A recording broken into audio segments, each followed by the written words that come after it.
जमातादि दोस्तों, श्री जगदम्बिकाय नमः। ओम ऐं ह्रीं क्लीं चामुण्डाय विच्छेद।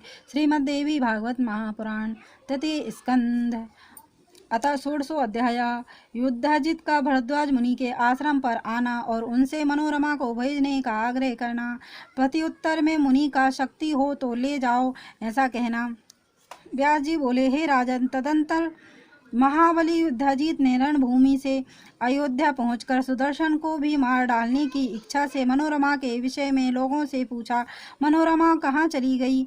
ऐसा बार बार कहते हुए उसने सेवकों को इधर उधर भेज दिया।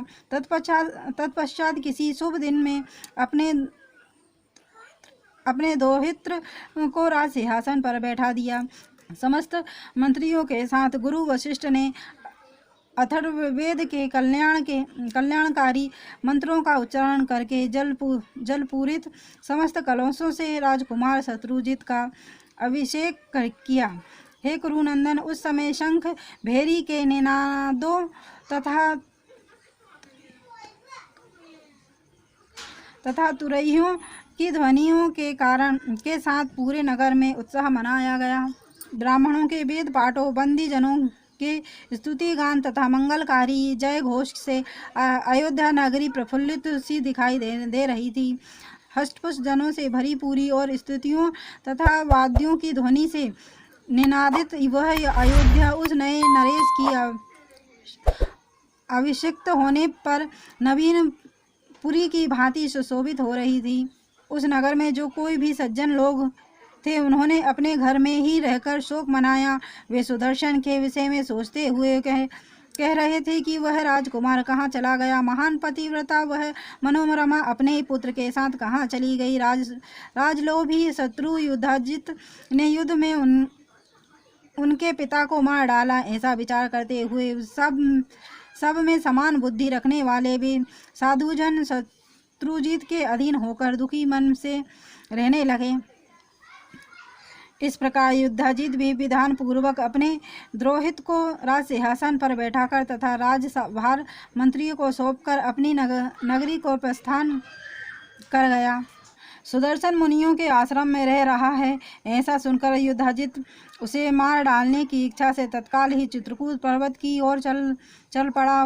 वह दुर्धर्ष नामक सिंगवेरपुर के राजा के यहाँ पहुँचा और उस विशाल सेना संपन्न तथा पराक्रमी निषाद राज को अगुवा बनाकर उनसे शीघ्र ही आगे की और प्रस्थान किया। युद्धाजित को सेना सहित आते हुए सुनकर अबोध संतान वाली वह मनोरमा भयभीत तथा अत्यंत दुखित हो गई। पर अत्यंत शोक संतप्त वह मनोरमा आंखों में आंसू भरकर मुनि भरद्वाज से बोली कि युद्धाजित यहाँ भी आ पहुँचा, अब मैं क्या करूँ तथा कहाँ जाऊँ? इसने मेरे पिता का वध कर दिया तथा अपने द्रोहित को राजा बना दिया। अब वह विशाल सेना के साथ मेरे पुत्र के वध की कामना से यहाँ आ रहा है। हे स्वामिन, मैंने सुना है कि पूर्व काल में जब मुनियों के पवित्र आश्रम में द्रौपदी के साथ पांडव निवास कर रहे थे, उसी समय एक दिन वे पांचों भाई आखेट के लिए चले गए और द्रौपदी वहीं पर मुनियों के उस पावन आश्रम में रह गई थी।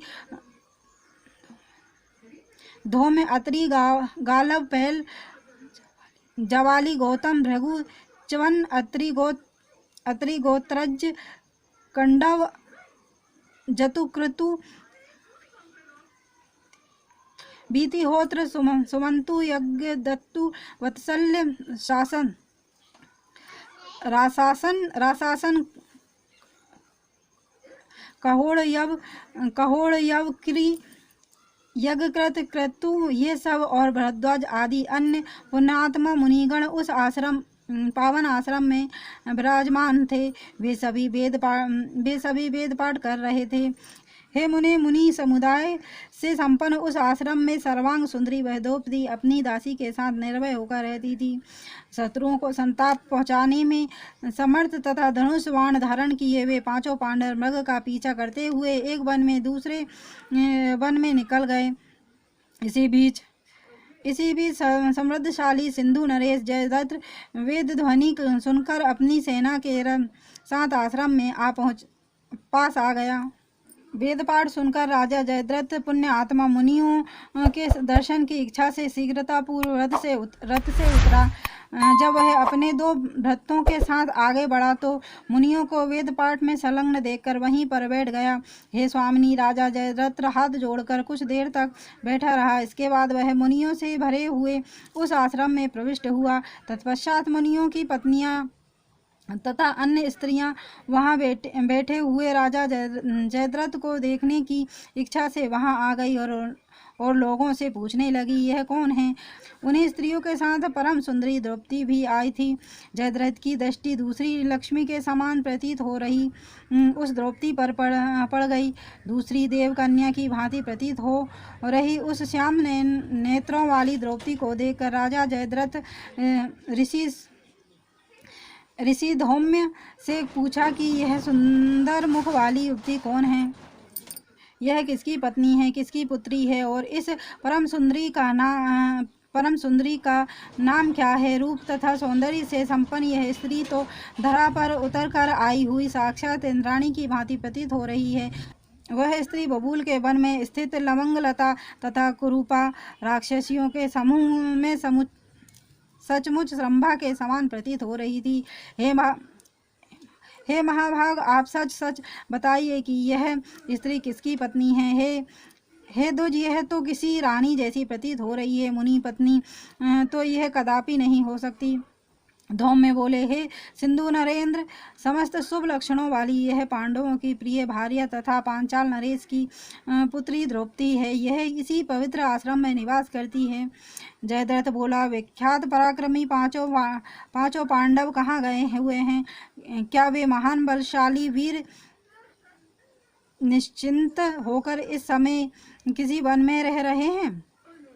धौम्य बोले, 5 पांडव इस समय रथ पर आरूढ़ होकर आखिर के लिए वन में गए हुए हैं। वे राजा गण मध्यकाल में मृगों को लेकर आ जाएंगे। मुनि का यह वचन सुनकर वह राजा जयद्रथ अपने आसन से उठा और द्रौपदी के पास जाकर उन्हें प्रणाम करके इस प्रकार बोला, हे परम सुंदरी, आप सकुशल तो हैं? ना जाने ना आपके पतिगण कहाँ गए हुए हैं? आपको वन में निवास करते हुए आज 11 वर्ष बीत चुके हैं। तत्पश्चात द्रौपदी ने कहा, हे राजकुमार, आपका कल्याण हो। अभी थोड़ी ही देर में पांडव आ जाएंगे, तब तक आप आश्रम के समीप ही विश्राम कीजिए। उनके ऐसा कहने पर लोभ से आक्रांत उस वीर जयद्रथ ने मुनिवरों की अवहेलना करके द्रौपदी का हरण कर लिया। मनोरमा ने कहा, हे स्वामिनी, अतएव बुद्धिमान लोगों को चाहिए कि वे किसी पर विश्वास न करें। ऐसा करने वाला व्यक्ति दुख प्राप्त करता। इस विषय में राजा बलि उदाहरण है। विरोचन पुत्र राजा बलि वैभव संपन्न, धर्मपरायण, सत्य प्रतिज्ञ, यज्ञ करता, दानी, शरणागत, दाता तथा साधुओं के समान सम्मान्य थे। प्रहलाद के पुत्र वे राजा बलि कभी अधर्म का आचरण नहीं करते थे। उन्होंने दक्षिणा युक्त 99 यज्ञ किए हैं। 99 यज्ञ किए थे, फिर भी सत्वगुण की साक्षात मूर्ति योगिनियों द्वारा सदा आधारित तथा विकारों से रहित भगवान विष्णु भी देवताओं का प्रयोजन सिद्ध करने के लिए कश्यप से उत्पन्न हुए और उन्होंने वामन का कपट वेश धारण करके छल पूर्वक उनका राज तथा सागर समेत पृथ्वी ले ली। विरोचन के पुत्र बलि एक सत्यवादी राजा थे। मैंने तो ऐसा सुना है भगवान विष्णु ने इंद्र के लिए ही यह कपट किया था। जब साक्षात सत्व की मूर्ति भगवान विष्णु ने बलि यज्ञ ध्वंस करने की कामना से वामन रूप धारण करके ऐसा किया, तब अन्य लोग क्यों नहीं करेंगे? अतएव हे स्वामिन, किसी पर कभी भी विश्वास नहीं करना चाहिए, क्योंकि यदि चित्त में लोभ रहता है तो पाप करने में किसी भी प्रकार का डर ही क्या। हे मुनि, लोभ के वशीभूत प्राणी सभी प्रकार के पाप कर बैठते हैं। उस समय किसी को परलोक का किंचित मात्र भी भय नहीं रहता। लोभ से नष्ट हुए चित्त वाले प्राणी दूसरे का धन हड़पने के लिए मन, वचन तथा कर्म से सम्यक तत्पर रहते हैं। देवताओं की निरंतर आराधना करके मनुष्य उनसे धन की कामना करते हैं, यह निश्चित है कि वे देवता अपने हाथों से धन उठाकर उन्हें देने में पूरी तरह से समर्थ नहीं हैं, किंतु व्यवसाय, दान, चोरी अथवा बलपूर्वक लूट आदि किसी भी माध्यम से मनुष्य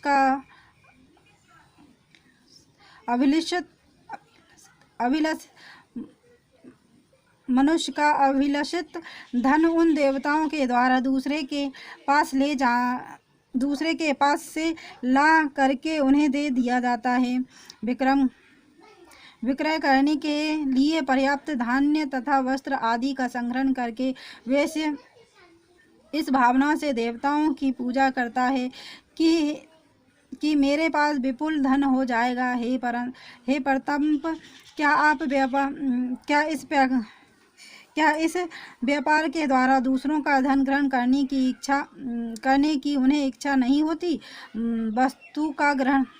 वस्तु का संग्रहण करने के बाद से ही वह भाव महंगा होने की इच्छा करने लगता है।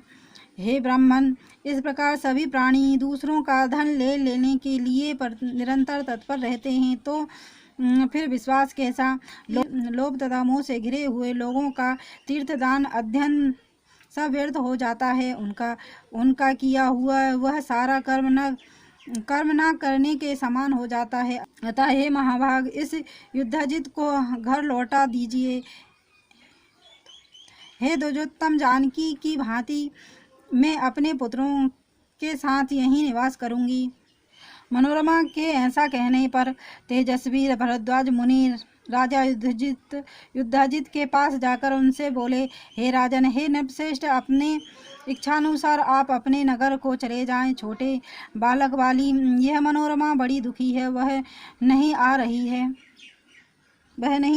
है।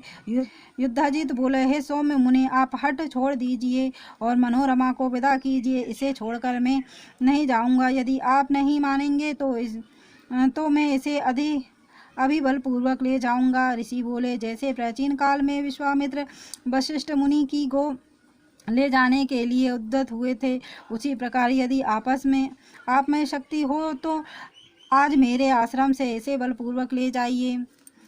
इति श्रीमद्देवी भागवत महापुराणे अष्टादशसहस्रस्यां संहितां तृतीय स्कन्धे युद्धजिद्वार ध्वज्यो संवाद वर्णनम नाम 16वां अध्याय।